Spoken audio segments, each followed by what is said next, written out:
Good morning. Welcome to the Cassandra conference. My name is Richard ELELMAN. I'm the head of politics of Eurecat and the leader of the Cassandra conference. And let us just consider for a moment the situation. At a global scale, with the current geopolitical situation changing from one day to another, when certain major world players are turning their backs on the issue of climate change and public resources are increasingly being diverted to purchase means of armed destruction, we are living in a moment when the environmental consequences of delay are no longer theoretical. Climate change is not a forecast. It is an experience suffered by many, measured not only in rising temperatures, but in rising hunger, rising displacement, rising violence, and rising social, economic, and gender inequality. When we speak about climate change, we are not speaking about the melting of polar ice alone. We are speaking about hospitals overwhelmed by climate-driven disease, about communities forced to migrate not by choice but by necessity, about conflicts intensified by water scarcity, about women and girls carrying a disproportionate share of the burden, their rights eroded as crises multiply. The most dangerous illusion of our time is the belief that inaction is neutral. It is not.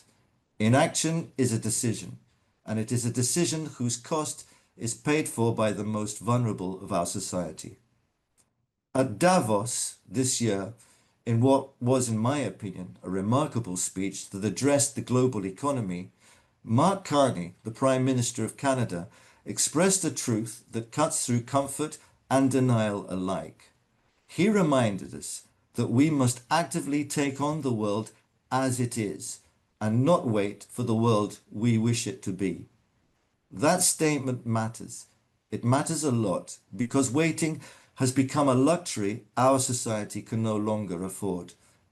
Cassandra exists precisely because the world as it is demands engagement, not abstraction. It demands responsibility, not rhetoric, and it demands action, not postponement. And it is important to be clear about what Cassandra is. Cassandra is not an organization. It is not a closed structure. It is not a membership club, nor is it an ideological banner. Cassandra is a series of climate-related actions led since 2021 by Eurecat, designed to ensure that knowledge does not remain silent while societies suffer.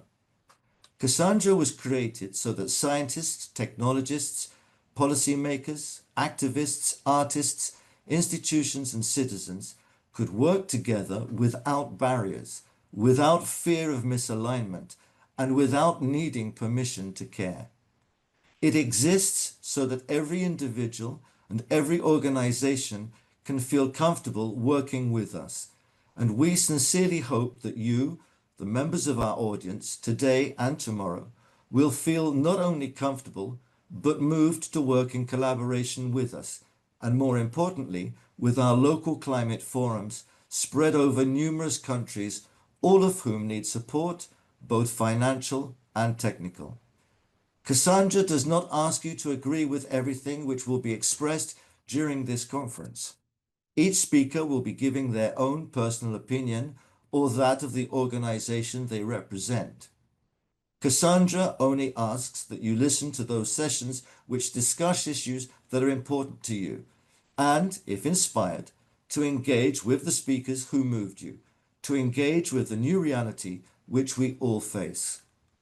Across these 2 days, we will confront the interlocking crises of climate change, health, migration, conflict, and gender inequality, not as isolated problems, but as a single system of human consequences that can no longer be addressed in silos. You will hear from those who live these realities daily, from local community leaders who are already implementing solutions with courage and ingenuity, from scientists and technologists translating expertise into action on the ground, from voices that remind us that empathy is not a weakness, but a prerequisite for effective policy. Cassandra is built on 3 easily recognizable pillars: that the local community is paramount if we are to have any chance of converting supranational strategies into reality, that simplicity is key, as demonstrated by the Cassandra Science Embassy approach, and that experts, no matter their field of knowledge, should learn from the very outset of their careers how to communicate clearly and effectively to the general population if we are to overcome the nefarious consequences of the banalities spouted via social media and all too quickly accepted as being true. Cassandra is named after the Trojan priestess who was cursed to predict true prophecies but never to be believed. This Cassandra, this action or series of actions, the Cassandra conference and program refuses to accept that fate. This conference is not about prediction, it is about responsibility.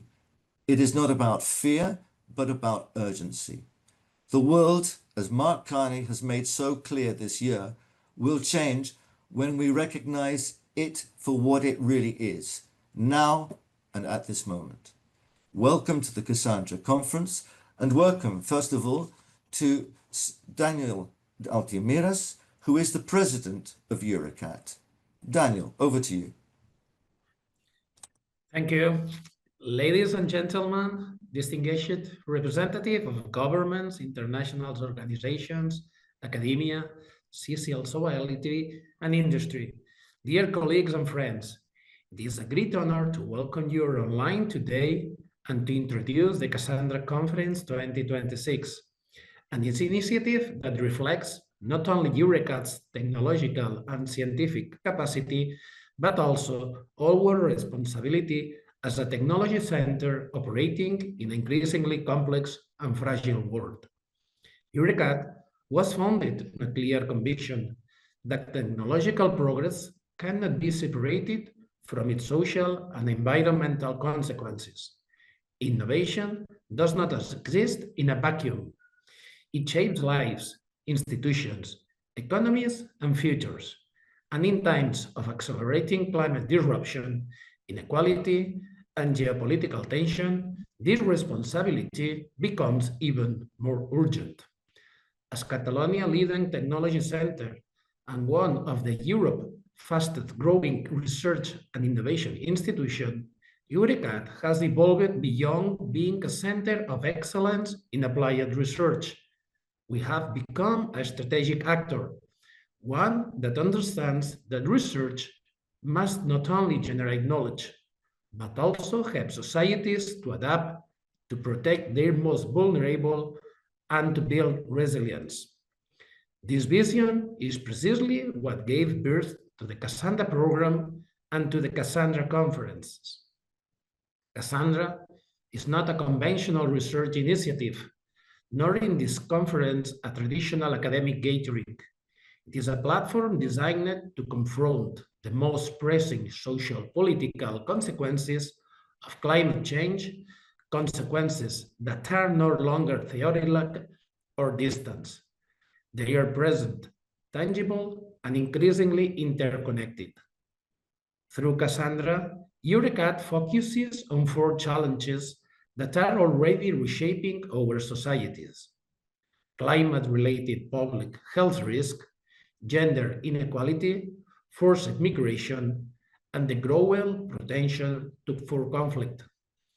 These dynamics are deeply intertwined, not only in the Mediterranean region and Africa, but increasingly in all global regions. Addressing this requires more than technology and science alone. It requires collaboration, trust, and local engagement. Today, the Cassandra program is supported by more than 200 supranational institutions, NGOs, universities, and research centers. These collective efforts signals a shared recognition that climate resilience must be built with communities, not merely for them. One of the defining features of Cassandra is its bottom-up technology and methodology, and its core and local climate forums established in high-risk regions, including, for example, Somalia, Kenya, Sudan, Palestine, Nigeria, the Democratic Republic of Congo, Uganda, Libya, Cameroon, South Africa, South Sudan, and the Euro-Mediterranean area. In this context, Eurecat does not arrive with pre-designed solutions. Instead, we work alongside local actors, community organizations, health workers, educators, and local authorities, supporting their courageous and imaginative work so they can translate global scientific and technological knowledge into context-specific sustainable action. This approach recognizes a simple truth. Local leadership dramatically accelerates the impact of technological innovation. Through Cassandra, Eurecat is currently identifying, promoting, and supporting the work of hundreds of local community organizations, not only across in the Mediterranean and Africa, but also in 2026 in India, other Asian countries, and North, Central, and South America. These global expansions strengthens Eurecat's role as a catalyst for cooperation, resilience, and innovation across continents. The Cassandra Conference 2026 that begins this morning marks a strategic milestone in this journey.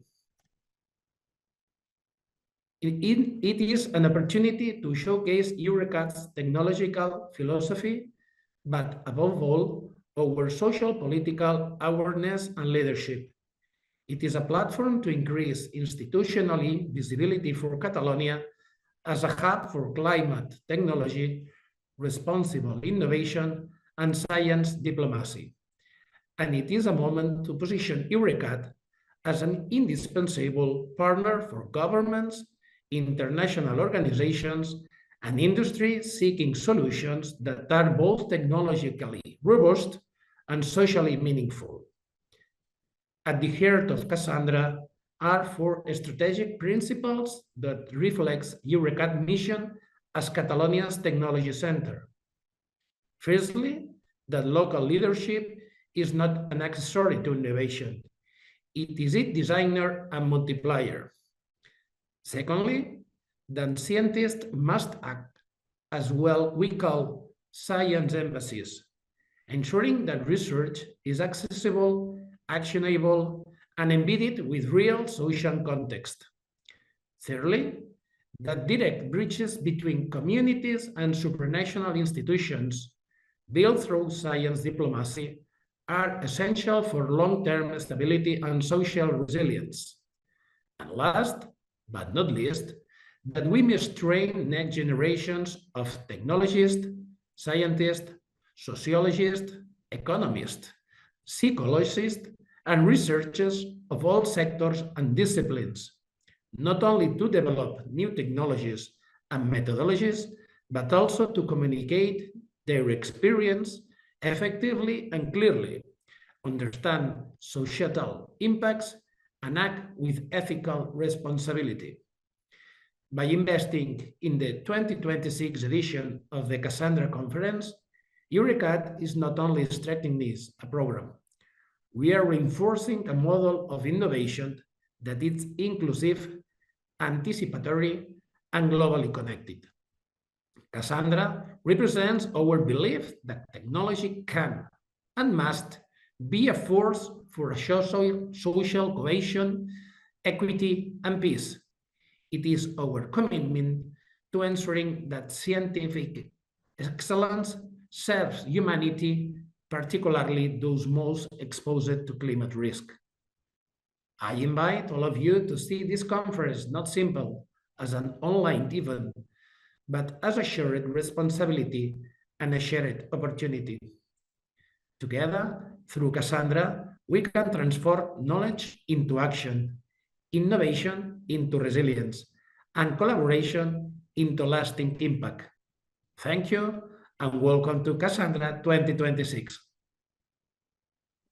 Thank you very much as well, Senor Altimiras. And now it's my pleasure and my honor to introduce Agustín Fernández de Losada, who has been kind enough to join us from Brussels. He is the Secretary for European and Multilateral Affairs and Development Cooperation of the Government of Catalonia, which in Catalan we call the Generalitat. Welcome, Agustín. Thank you, Richard, and thank you for the invitation to take part in this opening of the Cassandra conference. And let me first tell you that it is a pleasure to take part, and that our teams take part in such a insightful conversation and conference. You explain it very well. So the world is facing a very complex time. We are facing a time of perma-crisis, a time of redefinition of the global order, as the Prime Minister of Canada told us in Davos, a time of rupture of this global order. So a very complex moment that is defined by this structural crisis that climate change is posing, that is defined by the rise of inequalities, or the deepened of inequalities, that is defined by technological disruption and competition, by the redefinition of economic patterns, a time also defined by these geopolitical tensions that are conducting the world back to war or to deepen conflict all over the world, violence, displacements, etc. We are also facing a time where multilateralism and development cooperation is at stake. Very important countries of the world withdrawing very important UN institutions and agreements like the Paris Climate Change Agreement, governments, very relevant governments, going back with development cooperation commitments like the US, cutting completely the contribution through USAID, or other governments also here in Europe reducing their contributions to development cooperation. In this context, the Catalan government, we fully believe that multilateralism and cooperation is the path to follow. And here we are also very closely aligned with what the Prime Minister of Canada, Mark Carney, was explaining some couple of weeks ago in Davos. Multilateralism, but we should face the redefinition of multilateralism. The multilateral system requires a revision. We must confront this revision and maybe moving towards a more inclusive multilateral system where, for example, regions where universities, research centers, civil society organizations have a clear and structured role. We also believe and are fully committed with development cooperation. We think that in a time of severe crisis, in a time of complexity, of unpredictability, cooperation between countries, between societies, between regions is very relevant. And that is why we are reinforcing our commitment with the multilateral system. We are working very close with many UN agencies, with the UNDP, with UN Women, with different UN organizations that we believe play a crucial role to address gender issues, to address urban and territorial planning initiatives, to address the digital transition and the climate transition, which we believe are crucial to be also from a territorial perspective. We are also fully committed with humanitarian action, also working with multilateral organizations like, for example, UNRWA in Palestine, like OCHA in different countries like Syria, like different countries in Africa. We focus our cooperation in different regions. We are very active in Central America. We are very active in Colombia, where we have very strong partnerships.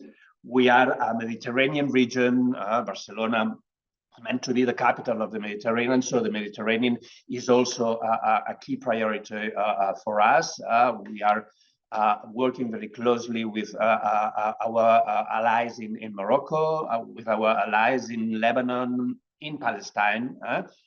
Palestine, for us, and the conflict and the attack and the genocide that happened in Palestine and in Gaza is a serious concern also for Catalonia. And we are really committed, not only the government, but also our society is really committed with what is happening there, and with this call for an immediate ceasefire and peace.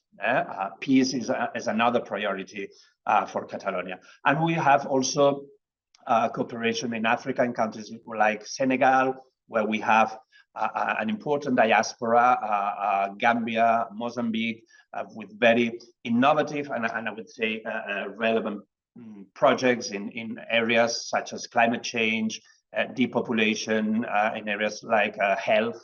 In Mozambique, our initiatives in the health sector are also very relevant. And we also think that working from a territorial perspective with international organizations, multilateral organizations is key. Localizing global agendas is a very relevant, in our opinion, step forward. We are working very closely, for example, with the European Union to localize the Global Gateway, which is the main external investment strategy of the EU.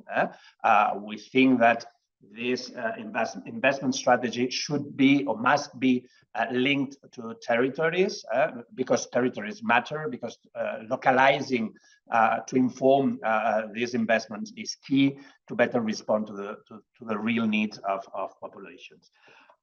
We are reinforcing our development cooperation policy. Our government is fully committed with this, not only by mobilizing more resources, and if we have budget, we will mobilize extra resources in a very relevant manner, but also redefining priorities, putting human rights, putting democracy, but also contemplating these transitions that we are facing, this context of Burma crisis, and linking our initiatives, our priorities with this. And finally, also reinforcing alliances. We work and we are fully committed with development cooperation. Cooperation means to cooperate, to collaborate, to define alliances with other stakeholders. And in this regard, for us, local communities are key. Civil society organizations are key. We have a very dynamic NGO system working in development cooperation in Catalonia, and we are committed with them, also with the private sector. But let me here underline the relevance of working with science, knowledge-based institutions, with the scientific sector, with research centers, with universities, which bring not only knowledge, not only links to solutions, also innovation, which are very, very relevant for our initiatives. We are working to define a strong, robust instrument to work with knowledge-based institutions and with innovation in the near future. So we're working to reinforce this alliance. So that is why being here today among you, taking part in this opening, but also our teams taking part in the conference is really relevant for us. The debates, the conversations that you will have during this 2 days will be, I'm sure, really insightful, but also very relevant to inform our strategies, to reinforce our capacities, to link with the multilateral system, to contribute to redefine the multilateral system, and to reinforce our development cooperation policy. So thank you very much. A pleasure I insist to take part in this opening. And yeah, we will follow the conference very, very, because I'm sure it will be very insightful. Thank you. Thank you very much, Senor Fernández de Losada, Agustí. I really appreciate the fact that you could join us from Brussels, because I know you have a very busy agenda. So I hope that the day goes well for you there. And thank you once again for joining us from Brussels. The next person who I have the pleasure to introduce is RAYA STEPHAN. RAYA STEPHAN is a water law expert. She's an international consultant. She's the Deputy Editor-in-Chief of Water International, and she's the Project Officer of Water Security for the IWRA, who are close companions in collaboration with regards to Cassandra. So, Raya, over to you. Yes, thank you, Richard, and thank you for inviting IWRA to present in this opening session for the Cassandra conference. So we are a water association, and water is the first indicator of climate change. Climate change affects water resources either with floods, which can cause damages to the population, or with droughts. And now climate change is an element that needs to be considered in all water management policies and plans, even in humid countries where their water was not a concern, because we're starting to seeing effects of climate change on water. So IWRA, the International Water Resources Association, I'm speaking on behalf of this association now, is an international multidisciplinary member-based association.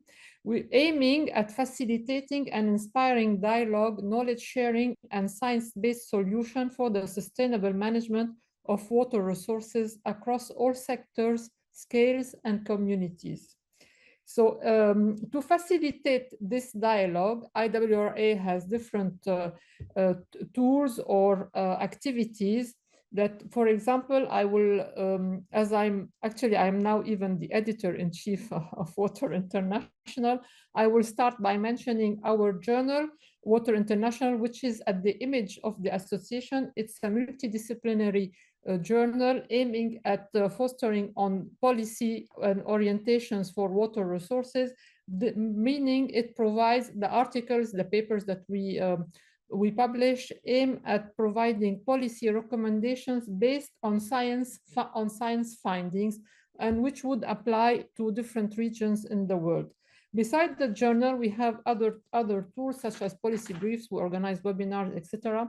And most importantly, we have task forces where our members get to meet and exchange and produce knowledge products on different aspects touching water resources management, such as task forces on climate change, on groundwater, on islands, water quality, water security. Of course, all these themes are cross-cutting, and sometimes the task forces join to work together for a product. So IWRA supports very much the approach adopted and the perspective adopted by Cassandra, because they joined also our values, and especially when we are focusing on climate change, but also in our other themes. And we also work very much on aiming to simplifying the scientific language so that knowledge can be shared among a majority of people, local communities, and other experts working in the field, but not necessarily. For example, I'm a lawyer and I don't understand necessarily all the scientific aspects of water, and I've been working on groundwater since more than 20 years, and I can tell you that first meetings I attended on water, I would not understand anything, but now with all these exchanges, I can say that I can understand a little bit on groundwater and geology. And how are we contributing to the Cassandra approach? So we have been contacted by Richard, and it was really a pleasure to establish this cooperation. And we have been providing support to water practitioners in Sudan and South Sudan, thanks to one of our very active members, but we hope to extend to more members. So we could exchange, not to name him, but Malcolm Gander could exchange information on solutions to communities that were affected by extreme weather events, which has caused destructions to water and wastewater infrastructure. So leading to difficulties in accessing drinking water for the population, and producing pollution due to the lack of wastewater infrastructure. So, there were exchanges, and to provide information on how to do simple and low-cost mitigation to less pollution for drinking water and lessen release of pollutants from wastewater, even in a zone where conflict is in progress. So we hope to extend more this collaboration and work with other local communities. And I wish the conference a big success. Thank you. Thank you very much indeed, Raya, and it's a pleasure to work with you. It's a pleasure to speak in a session together with you at the World Water Conference in Marrakesh at the end of last year. And thank you very much as well for all the work that Malcolm's been doing. So we appreciate that very much. Lastly, but certainly by no means least, it's an honor to be able to present Stefano Palmieri. Stefano is the president of the European Economic and Social Committee's External Relations section. We are developing a very close relationship with the European Economic and Social Committee. Indeed, they are organizing a specific session for us this afternoon at 4 o'clock online, which will be broadcast live from Brussels, which indeed is where Stefano is speaking to us now. So welcome, Stefano, and over to you. Thanks, Richard, and good morning to everybody. It's a great honor for me to take the floor today in this introductory session of the Cassandra conference. I would start to mention a few considerations on climate change that other speaker mentioned before.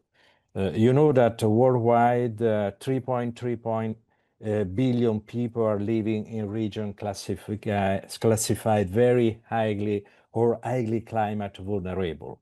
Climate change affects disproportionately vulnerable group of population and the low-income community.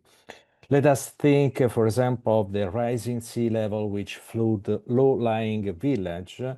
Statistics show that mortality from floods, droughts, and storms in highly vulnerable region is about 15 times higher than in low vulnerability area. Climate change entails several socio-political challenges. It strains public services, infrastructure, and national budget, especially in developing countries. Unequal access to resources like water, land, energy increase social tension and political instability. Often, limited institutional capacity hinder climate change adaptation and disaster response. Climate change has an enormous impact on 4 domains which were identified for your today Cassandra conference, on which I am going to elaborate, namely health, migration, gender equality, and conflict. Climate change has an impact on health, especially in developing countries. In fact, the interaction of extreme weather and flooding increase the risk of vector-borne diseases such as malaria, dengue, since wet conditions expand mosquito habitats, placing already vulnerable communities even further at risk. Besides damage to water and sanitation system during floods, but also saltwater intrusion contaminating drinking water, increase exposure to disease, particularly among low-income communities with limited access to clean water. In our opinion, with the title EU Global Health Strategy, Better Health for All in a Changing World, in 2023, we stress the significance of adopting a comprehensive approach to health by addressing the social, economic, and environmental determinants of health. Climate-induced migration has become an alarming reality. Climate risks are already a major factor in human mobility around the world. climate change is expected to increase its severity and frequency in many parts of the world. For example, in sub-Saharan Africa alone, climate change might trigger the migration of up to 70 million people by 2050, with significant social, economic, and environmental implications. At our committee, we mentioned in our 2025 opinion on blue diplomacy and water cooperation solution to relieve the pressure of climate-induced migration that this migration could soon reach unprecedented proportion unless policy measures are swiftly taken. Desertification in Afghanistan and Pakistan is one of the main reasons for rising migration waves toward Europe. Similarly, the shrinking of international lakes such as Lake Chad in the Sahel and Lake Aral in Central Asia, and the falling water level in river basins such as the Nile and the Congo River Basin in Africa are causing environmental catastrophes of historic dimension.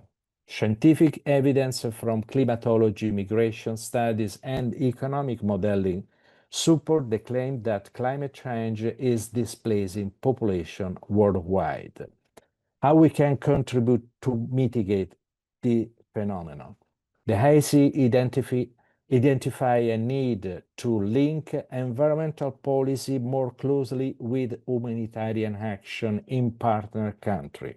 And we suggest that policy should prioritize addressing the root cause of displacement, ensure legal protection for those affected, the supporting climate adaptation in vulnerable regions. Beyond the impact on health and migration, climate change reinforces gender inequality. Girls and women, especially those living in the global south, bear an unequal responsibility for securing food, water, energy, and other vital resources, as well as for caring for young and elderly. The ICC is regularly joining forces with the European Parliament on the initiative European Gender Equality Week by holding series of thematic debates and events integrated in our work, the work of the IEC section. Last but not least, climate change can lead to conflict by intensifying competition over scarce resources and exacerbating existing tension. Environmental degradation and instability are deeply connected. In our 2025 opinion addressing the interdependence between peace and climate change, we stress the imperative that climate and security policy are no longer treated in isolation. Instead, they must be viewed as mutually reinforcing element of a sustainable and peaceful global future. Climate change, health, mass migration, gender equality, and conflict are 5 strongly interrelated crises which demand understanding, awareness, and a broad global approach to the design and implementation of solutions. The EU should maintain its leadership role in a world facing the dual threats of climate disruption and geopolitical instability. To do so, the EU can combine different elements, using its trade policy as a tool to foster sustainable development and peaceful economic growth, putting the emphasis on human and social rights, environment protection, and climate policy, and reinforcing the blue climate and global diplomacy. Richard, and I conclude, you say inaction is a political choice, but action for this challenge need multilateralism. Multilateralism that you know is a deeper crisis. Multilateralism need to guarantee global public goods like peace, like health, like water. And I think that two important tools can play an important role for the European Union. Global gateway, like Auguste Fernandez mentioned, but global gateway needed a real involvement of the civil society in the local area, in Africa, in America Latina. And another tool is the Mediterranean Pact, could play an important role to put this challenge to focus the climate change and the water to focus and to act, because as Richard say, inaction is not an option. Thank you very much. Thank you very much indeed, Stefano. That was actually constitutes an excellent introduction to the next section, and I do totally agree with you. I would certainly as well repeat what both you and Augusti Fernandez de Losada said, the importance of the global gateway. I think that that is very, very important as well.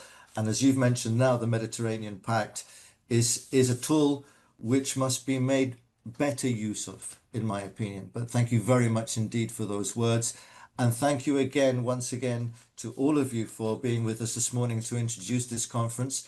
And thank you, Stefano, as a representative of the European Economic and Social Committee, for also playing your part in organizing the session this afternoon, which will tackle the vitally important, and you've already mentioned the question of climate refugees, the necessity to recognize climate refugees for what they are officially, and that we will be speaking this afternoon at 4 o'clock live from Brussels.